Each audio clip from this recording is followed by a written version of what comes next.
Shane Dripchak, we've got baseball in focus for a Thursday night. Back for another week. Good crowd of people coming in now for Shane's. Grab some food here on Thursdays. We got a live show working.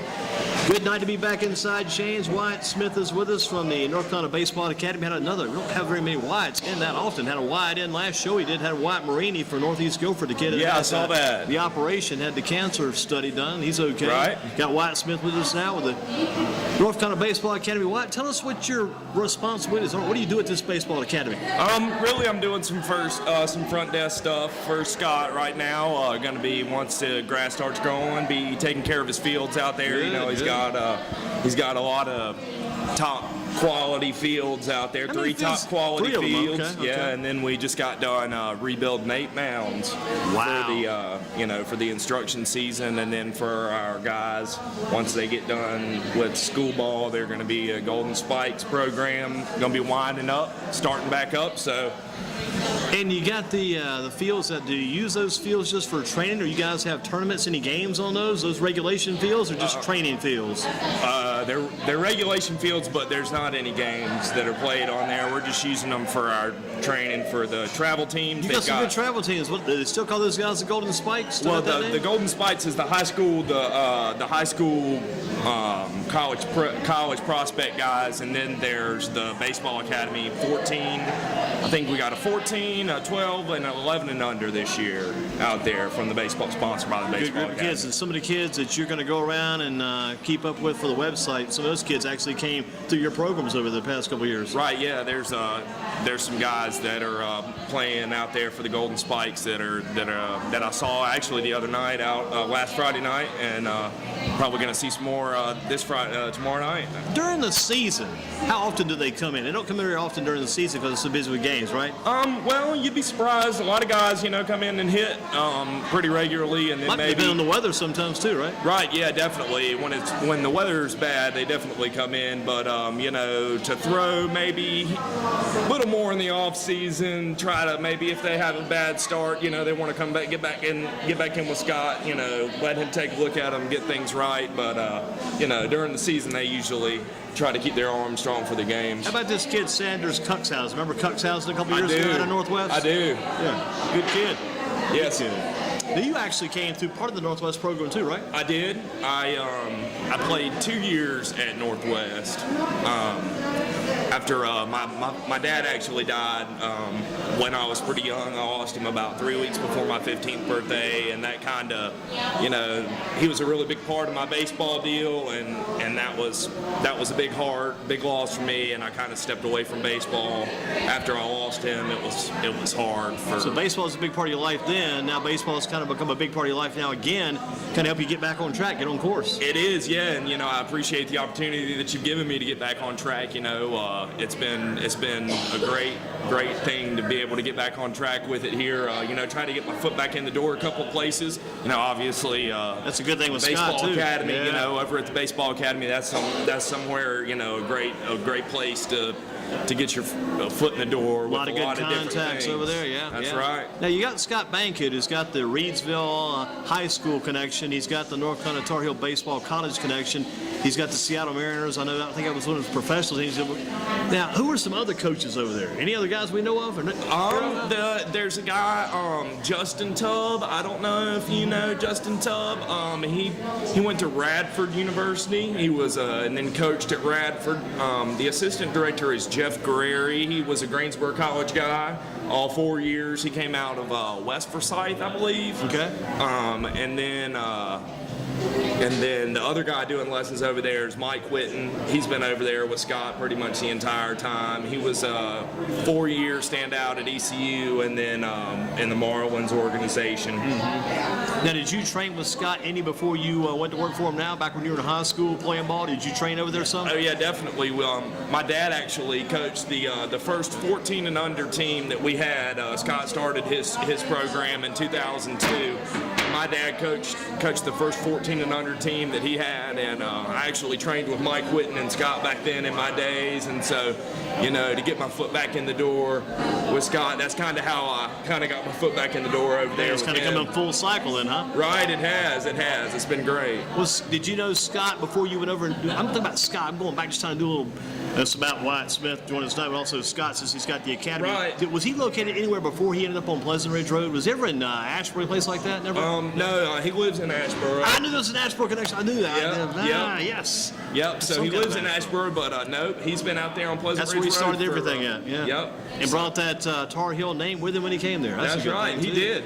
How about his son, Alec? What's Alec doing these days? Alex in his senior year at Elon now. Still playing? Playing, yeah. Wow. I think Scott said that he had one at bat and had a double in that at bat, so that's a good thing for Alec. I don't think he's getting much time on the field. Well, I saw a couple of Elon. guys on a highlight, or I heard a little bit of the highlight the other night on TV. You had, I think it was Corey Shoemate out of Grimsley, drove in Casey Jones and played at Western Guilford, so two pretty good local connections there with Elon right now. Yeah. You probably know those names too. I do. You've heard them, yeah. I sure have. Coach, how you doing? Good to see you. How about some names in that list you brought in? Names on the list? Well, your key names you're tracking and keeping up with and following there. Well, you know, talk about some of those guys. I mean, I'll jump off the list already. If this name's on the list, I'll be a bit surprised. What about Cole Aker? Well, yeah, Cole Aker, definitely. How about that effort last night, huh? I wish I'd have known. I'm going to give Cole a hard time when I see him. You know, I don't tell it. We were joking about it when I got to work at the baseball academy this afternoon and tell him, you know, when he wants, let us know when he's going to throw one of those out there. You know, I heard that Cole gave a 17 strikeout performance last night against the Ragsdale Tigers. So that's pretty big, man. It's the kind of thing now. Whenever he throws, I think in the next couple of games, at least people will be seeing what he does next. Right. Got that attention going now. People. He was having a decent year, not a great year. He wasn't blowing anybody away, but 17 strikeouts, like you said earlier, anybody gets a no-hitter, that's outstanding. 17 strikeouts, you've done something right there. Yeah, definitely too. I don't know how many hits he gave up last night. On the paper it said 4, but there were some other people guessing it might have been 2, so we'll just have to kind of leave it at 4 because that was the official score. And the guy scoring the game was Mike Ellis, a Ragsdale guy we know of, and Mike does a good job. So anytime you have any questions, Mike, I'll tell you, just keep moving on. Just say, my point of emphasis right now, the 17 strikeouts, that's huge. And Cole Aker. Really... And if you read the headline last, I put the headline up earlier, I put Akers because I always call Cole, I always call him Akers because I didn't know him, but I used to follow his grandfather back when I was in college. I was in college in Lynchburg, Virginia. His grandfather, Jack Aker, used to manage the Lynchburg Mets back in the day. Well, his grandfather was a good one back in the day, and he used to follow his teams pretty close. So sometimes everybody just pretty much called Jack Aker. They call him Akers, put an S on it. So that's one of those things. Sometimes Cole Aker becomes Cole Akers. But you got Cole Akers on your list, and Cole Aker, who else? Right. I went out to East Forsyth last week. I don't know if anybody saw my ride up there. I'm sure some East Forsyth people saw it. Yeah, I'm sure Coach Fowler over at Glenn probably saw it. He keeps some of that stuff too. Right. Yeah. He, Coach Fowler. He at Glenn. I'm actually getting ready to. I sent my email to Coach Fowler today, asking him some questions. I'm going to be try to do a feature article for the website about C.J. Beatty and Chris Jacobs, who are two guys that I played with and against during my career. In baseball, and now they're both, at Winston-Salem playing for the Dash this year in the White Sox organization. So it's kind of interesting, man. I'm trying to think about parallels. You get two local guys on a local team like that. Right. You start thinking, man, that's highly unusual, highly uncommon. Then it made me think about the Grasshoppers a couple of years ago. They had Kevin Madison, who came out of East Forsyth, and had Jeremy Sinan out of Northeast Guilford team the same year. So I guess it can happen because we've seen it maybe once or twice before. But it's still kind of neat to see that happen over there. Is. And Beatty is a good name. And Jacobs is not only a good name, he's a big name, name-wise and size-wise too. And size-wise too. Yeah, I remember playing with Chris when we were playing 13 and under for the North Carolina Cardinals, and he was a big old boy. Where was that team based out of? That was based out of Kernersville. Out of Kernersville, It changed. It was actually the first year that it was in the Kernersville Cardinals. Mm-hmm. So now, what position did you play back in the day? I played first base as well. So me and Chris were fighting for that first base position then. So if you got knocked out of the lineup one day, it wasn't necessarily a bad thing because you were going to some pretty good competition. That's right. I did have some pretty good competition with him. He was a big boy and he could hit it a long way then. And I'm sure that it looks like he's lost a lot of weight since. Slimmed down really. When I saw him on Who did he get drafted by originally? Now he's with the Dash, so he's with the White Sox.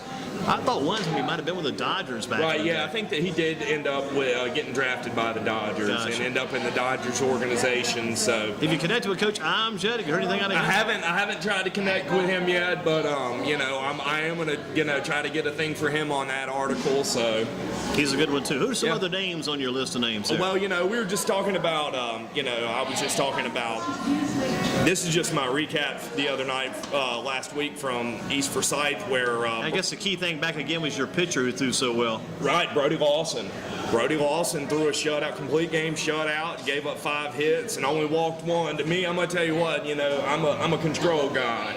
You see the 17 strikeouts, just a couple of walks there, but for me, the big thing with Brody Lawson that night is, complete game shutout. You got the 6 Ks, but you got the 1 walk. Yeah, we went to the website, had the game reports every game report we had last night, the highlight of the game report was some headline with the pitcher's name in it, all about the pitching, which is so important and so crucial in these games. Right. To have any success at all, you got to have some good pitching. Right, you do, and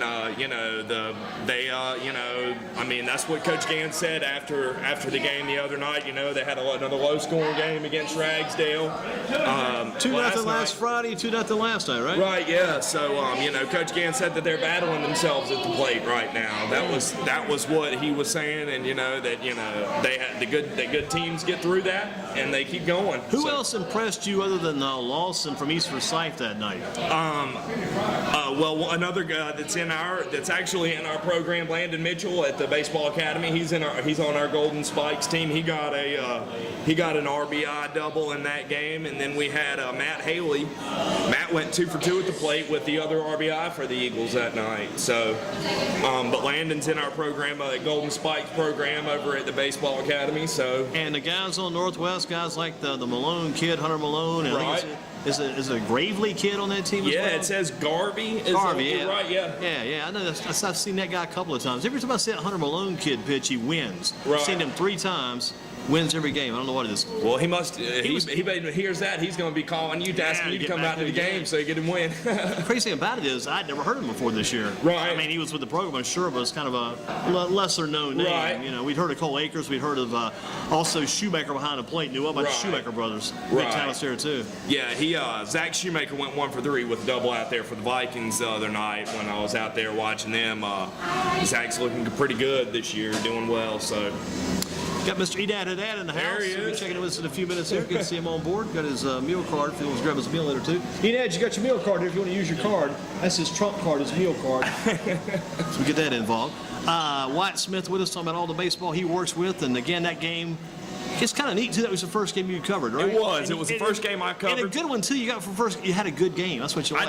I did. I like those pitchers duels, man. And Josh Hummel, he kind of had a little rough 3rd inning there. He gave 2 2/3 for the Vikings. And then somebody else came in and did a very good job in relief, right? Right. It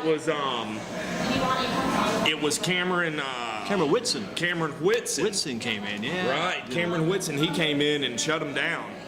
He shut him down. So now, what are you thinking about in that conference? East Forsyth, I don't think it's lost a conference game. I think they only lost 2 regular season games. Who's the favorite down the stretch? They've only got 2 regular season games left after tomorrow night. Last week of the regular season is next week.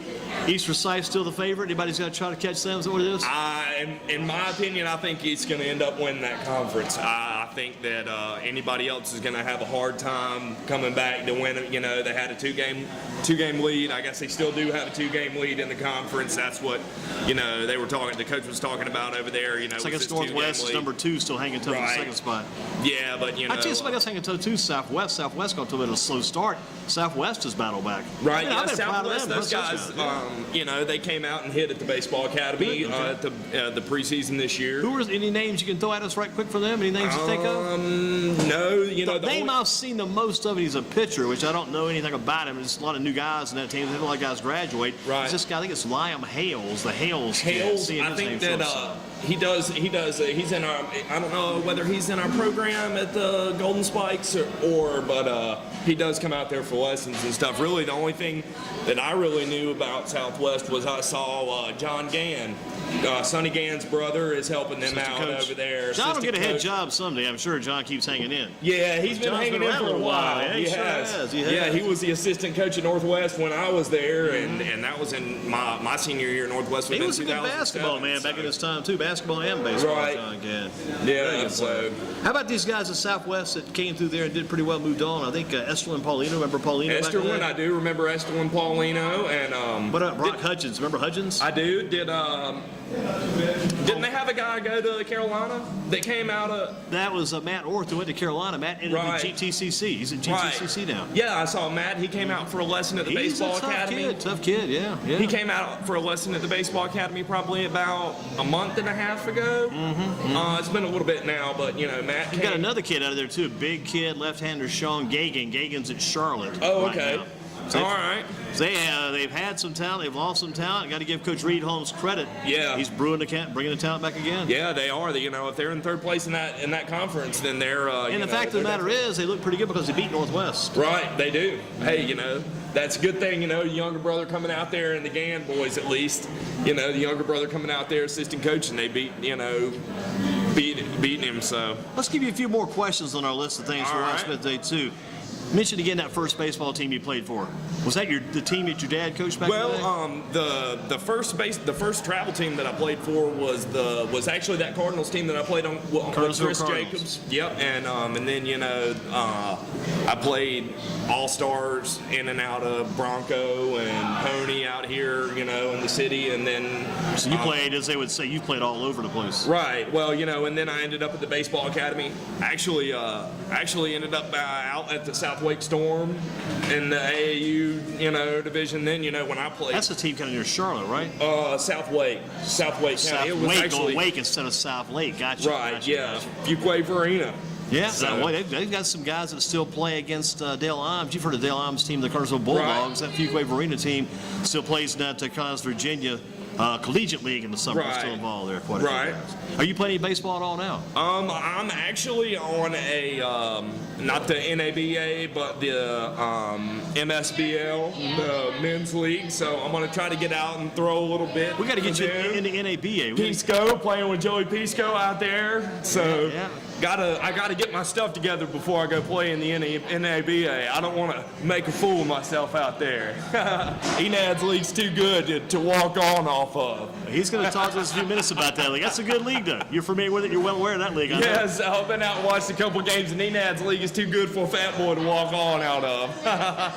What was your most successful year playing baseball back in the day? No, Particular probably- year, any key game or key numbers you remember back in the day? I remember throwing a one-hitter that I lost with 2 outs in the 6th inning over in a USSSA game when I was 14 that year. I remember my dad.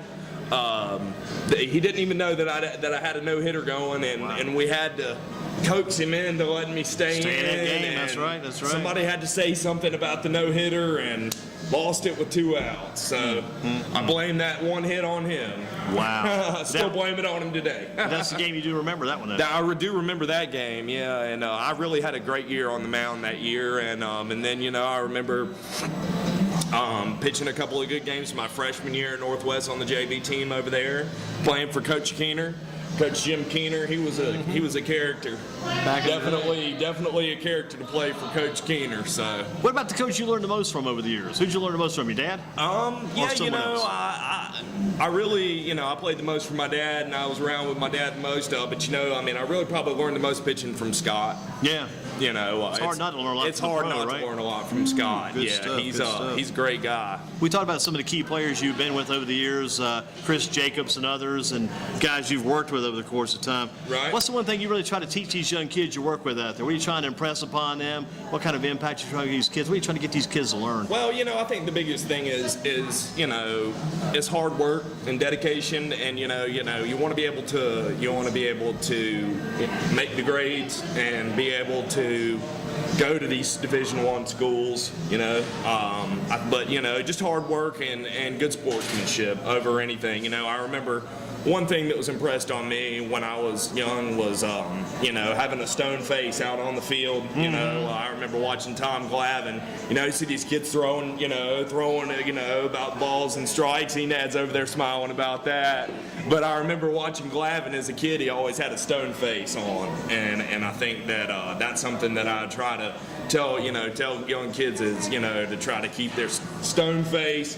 Don't let the umpire get to you too much, and Who was your favorite player as a kid growing up? You were growing up, who you were following? Major league player, professional player? Andy Pettit was my idol, and I'm actually going to get up to the stadium this summer and watch him retire for the number 46 for the Pinstripes. That's my team. So you're going to the big stadium, right? Oh yeah, well the new stadium is a museum. I was talking to a guy that comes into the baseball academy the other night, and they built a museum. The old stadium was a lot different, and but I am going to get up there and see the Jorge Posada and the Andy Pettit number retire in ceremonies this summer. So, well, how about you think about that? Talking about the player there, most impressive player you see out there today in the major league. Who's the most impressive player today? Who you see? Well, everybody says Mike Trout. Yeah. But I'm a pitcher. I'm really impressed by Clayton Kershaw. Mm-hmm. You have to give Craig Kimbrell, probably the best closer in the game right now. What about all those moves the Braves made? Let all those guys go. Hey, the Braves ended up 4-0. They swept their first series. They made all those moves. Everybody's saying, "Oh, the Braves aren't going to do anything," but they came off to a good start. Do you keep up with Will Myers? Any follow Will? I do try to follow Will a little bit. My uncle is actually really good friends with Will's grandfather, so they definitely keep an eye on. Any Will. thoughts on this new kid, Chris Bryant, with the Cubs? Well, me and Scott were talking about him. He said he finally hit a home run foul last night. So. So, I don't know that he's going to, I guess the wait is on to see how long it's going to take him to hit a home run. Well, the Cubs fans are following that guy as close as they can get to him. Well, they sure are, and I tell you what, I would keep an eye on the Cubs. I think that, they've got a great manager. The managerial change makes a big difference. That man's all business, and he's playoff. He's been to playoffs. Right, he has experience. He only knows one thing: winning and getting to the playoffs. That's right, he does. And I was really surprised when Madden made that decision to go to the Cubs. But I think he must have a thing for the Cubs to make that move over there. He probably likes the challenge too. He did a lot with Tampa Bay, and he only do so much. He kept getting so close, he couldn't get where he wanted to be. So take another team from the bottom toward the top. Yeah, I hope he does. I would love to see him. I told Scott, Kurkjian says that the Cubs will win a World Series in 5 to 7 years, so I would love to see it happen. If you had to do it over again, would you do everything the same way in your baseball career, or would you change a couple of things along the way? I would definitely have kept playing after I lost my dad. I think that was really the biggest thing that I would change. And that's something you couldn't avoid at the time. It just happened to happen that way. It does, at 15 years old, you're having a hard enough time, becoming a man and trying to figure things out, and then when, you have something big like that happen to you, there goes my boys out there at high five, ladder 5, getting a call. So, but I think that would be the biggest thing that I would change, is to have kept playing. What about the big game tomorrow night you're going to be covering, the Southeast Guilford Southern Alamance game? Trying to give you some games go for the site, and you always like it too. And going in, that's going to be a heck of a game, because Southern Alamance just got beat by Dudley the other night, 5-3. Right. They know they've got to win. Southeast yet to lose a conference game, and when Southern Alamance and Southeast get together, it's still almost like two Guilford County teams, because there's so much blood between those two. Right. Yeah, I'm really excited to get out there to Southeast Guilford tomorrow night. I didn't get a chance to talk to Coach Beasley about. He'll have the lineup made out about 2 minutes before the game. Right. Yeah. I didn't get to know their probable starter, but Andy says to put your money on Steed. Haley Steed. Keep an eye on Steed. That's what Andy says for tomorrow night. And Coach Smith over at Southern Alamance said that he's going to wait and see what this guy's arms feel like tomorrow for their probable starters on that game. But it's going to be. I'm excited to get out there and watch that game. Going to be a heck of a game. Going to get away around 7 o'clock tomorrow night. To the big league stadiums again. Talking about Yankee Stadium, other big league stadiums you've been to, some of your favorites that you visited. Oh, I visited the Trop. Definitely been down there to the Trop. I was actually talking about the Trop the other night to somebody who had just come back from there. We used to go to spring training. My dad would take us to spring training. That was a big trip we made every year. Obviously Turner Field. Did you go to the old Atlanta Fulton County Stadium, the old stadium? I didn't. I'm not. I don't think I'm quite. You missed it by just that much. Yeah, I think I'm just a little bit too young for the old Fulton County Stadium. But I've been down to Turner Field, and unfortunately, we get 120. I'll probably watch 120 Brave games a year because they're on the TV so much. But I do follow the major leagues a lot. Speaking of TV, kind of changing the subject, spinning our wheels around as we head in different directions. Your favorite TV show these days? What are you watching? My favorite TV show right now, definitely Deadliest Catch. Wow. Definitely Deadliest Catch. I watch a lot of American Pickers. American Pickers and. Baseball tonight. Now there's baseball season. How do you think about this? Let's get your opinion on this ESPN, how those guys are approaching the game now since this MLB network came along. Has that caused ESPN to kind of are they forced to step up their game now? This baseball tonight, they got to do it better because they're changing the set, doing a lot of different looks and things. What do you think? I don't really like the new set. I think that it makes the guys stand up. They were saying, I heard them joking around about finally getting to sit down the other night at the end of an hour and a half long. Baseball Tonight session, and I don't like the new set at Baseball Tonight. And to be honest with you, I'm not really impressed with the guys that they're coming up with. They've got Dallas Braden, who was a pitcher for the A's. Marginal? Who's working on Baseball Tonight, now calling games for them, I'm going to tell you, I grew up watching Joe Morgan and John Miller on Sunday Night Baseball. Can't beat that team. And, that was an all-star team there. They definitely... What about the Major League MLB Network? You like them? I don't watch much MLB Network. Yeah. I keep it in my basic cable package. I ought to get the MLB Network. All I know about those cable programming is what you're telling me right now, because I'm strictly to the box. There you go. What's your least favorite stoplight in town? My least favorite stoplight in town. I picked up one today on the way here. I picked up one on Battleground back this way on the way here today, and it just on traffic time about 5 o'clock. Oh yeah. They've got some kind of timer on that stoplight. You're backed up since I'm front. And there's another one on coming down Friendly Avenue. I do it every Sunday. I make a left on Westridge. You get to that right at the Friendly Avenue Baptist Church. Right. Make a left on Westridge off of Friendly Avenue. You go through 3 or 4 different sequences, and you're making a left hand. You finally get to make the turn. What's your least favorite stoplight in town? What holds you back? What's slowing you down? All right, well, this afternoon, and lately, my least favorite stoplight is Pleasant Ridge 68, because I'm going to the baseball academy a lot now. But I've had a lot. Is that of a straight shot across the road there? Or are you making a turn? No, I'm going straight across. Straight across, and it's. They're giving a lot of time to 68 and not a lot of time to Pleasant Ridge, so you're trying to get there on time. Maybe you're a little bit late. You just want to get there in time. Yeah, or I'm late. Here's another question. Since you're on that route, I'm throwing some things at you since you're in that neighborhood. Is that old golf course still there? It's there, and you know what? They actually just had a couple of holes taken by the new highway that's coming in. Wow, so less than 18 now? Are they like 16 holes? I'm not sure what. What do they call that these days? Any idea? Pleasant Ridge. No longer Bel Air. The Bel Air name is long gone. It's Pleasant Ridge Golf Course. But what's your favorite restaurant in town other than the Great Shane's Rib Shack? Your favorite of all? Because I was telling a lady earlier, she used to work for the IPD Eatery. She's in here tonight grabbing some food at Shane's, and the IPD Eatery is long gone now. Is it? Yeah, they got rid of that and then rearranged that shopping center. The Antons had that for years. Yeah. What's your favorite besides Shane's?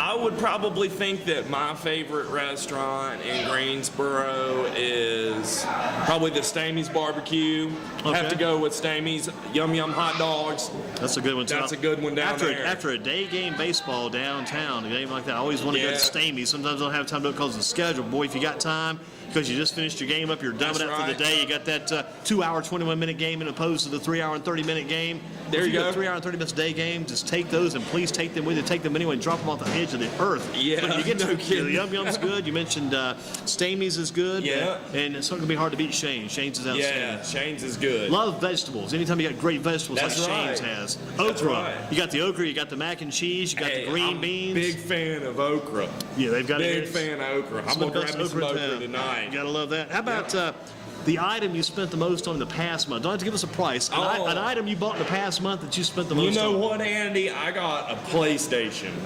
I haven't had a PlayStation since like the old PlayStation 2, and I probably haven't played video games in 5 years, and I bought a PlayStation 3 so that I could get the new graphics on this new MLB 15, the show that you see the commercials for, and the graphics are great, and I'm just really bad at it. and I get really upset. My mom gets mad at me because I'm cussing at the video game, and because I'm so bad at it. But you're bad at it, but it's good. It's a good video game. It's a great game. Great graphics. It looks pretty much like watching a game on TV. It's unreal. 2 things you'd like to do in your life you haven't done so far. I would ask you for one, but one's not giving you enough room. 2 things in your life you'd love to do before you finally move on to that better baseball field in the sky. Yeah. One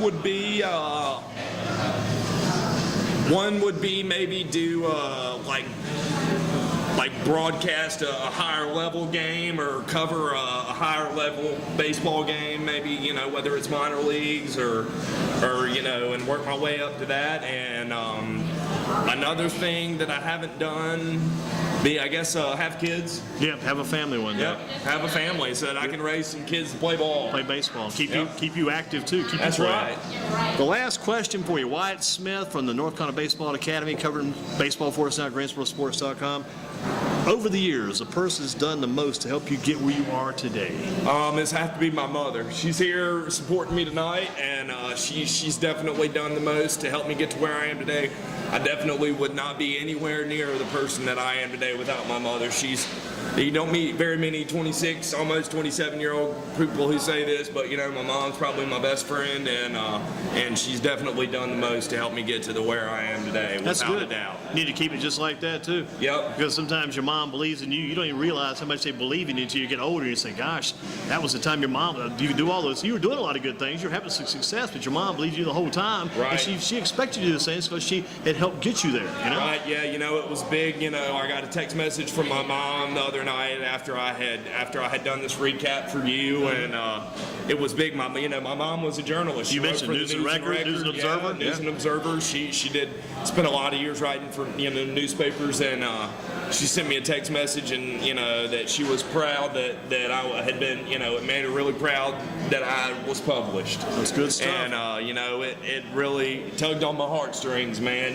So I appreciate the opportunity. Definitely look forward to getting out to Southeast Guilford tomorrow night, covering that game for you. Well, you're in the game. I appreciate it, Andy. We'll have you back again in a few weeks to get some updates from you. Keep up the good work. Say hello to your mom for us, and onward towards Southeast Guilford. Big game there tomorrow night. Let the people know that you're there with GreensboroSports.com. I'm sure Coach Beasley will accommodate you. You get to see Charlie Gamble IV, who's may have heard of Charlie from years past. Right. Good baseball man back in his day. His dad, Charlie Gamble III, coached at Southern Guilford for years, and very good baseball community down at Southeast. Right. Yeah, it is a very good baseball community. Even when I remember when I was down there, the Dusty Shutt guys, Ben Areno.